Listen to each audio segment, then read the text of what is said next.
每日聖言分享。聖母訪親，恭讀聖路加福音。瑪利亞就在那幾日動身，急速往山區去，到了猶大的一座城。她進了匝加利亞的家，就給依撒伯爾請安。依撒伯爾一聽到瑪利亞請安，胎兒就在她的腹中歡躍。依撒伯爾遂充滿了聖神，大聲呼喊說：在女人中你是蒙祝福的，你的胎兒也是蒙祝福的。我主的母親駕臨我這裏，這是我哪裏得來的呢？看，你請安的聲音一入我耳，胎兒就在我腹中歡喜踴躍。那信了由上主傳於他的話必要完成的，是有福的。瑪利亞遂說：我的靈魂頌揚上主，我的心神歡躍於天主，我的救主，因為他垂顧了他婢女的卑微。今後萬世萬代都要稱我有福，因全能者在我身上行了大事，他的名字是聖的，他的仁慈世世代代於無窮世，賜予敬畏他的人。他伸出了手臂施展大能，驅散那些心高氣傲的人。他從高座上推下權勢者，卻舉揚了卑微貧困的人。他曾使飢餓者飽享美物，反使那富有者空手而去。他曾回憶起自己的仁慈，扶助了他的僕人以色列，正如他向我們的祖先所說過的恩許，施恩於亞巴郎和他的子孫，直到永遠。瑪利亞同依撒伯爾住了3個月左右，就回本家去了。上主的話。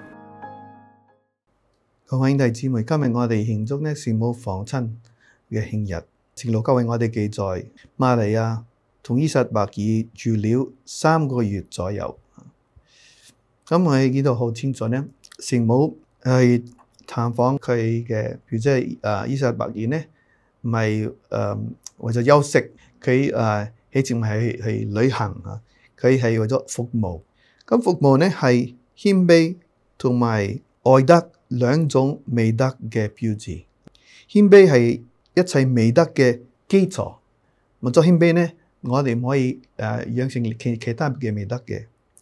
所以佢係謙卑呢，謙遜呢係一切美德嘅基礎，最基本嘅需要。另一方面呢，愛德係一切美德嘅高峰同埋冠冕最高嘅。所以一個係最基本嘅謙遜，愛德係最高嘅。謙卑呢就在於服務中表現出嚟，而愛德呢都係在於服務中表現出嚟。所以服務一個好重要嘅。耶穌話佢嚟到呢個世界唔係為咗受服侍，而係為咗服侍我哋，服侍人哋，服侍自己嘅父親。而呢個服務呢可以揾到喺充滿恩寵者身上聖母身上，佢為我哋樹立咗呢個好好嘅表揚，係一個榜樣服務嘅表揚。我哋以為呢服務係要做一啲特別嘅事譬如係嗰啲有需要嘅人啦，嗰啲好窮嘅人啦，或者嗰啲幫助啲老人家咁樣。不過呢，佢哋唔好忘記呢，我哋通常咧係平凡生活有好多機會服務嘅機會，我哋唔需要如果有機會可以，譬如去第二個國家係傳福音咁樣去服務咁樣。不過呢，唔係個個人都有呢個機會。我哋喺家庭裏面呢，喺工作上有好多機會去實踐呢個願望，呢個服務嘅願望。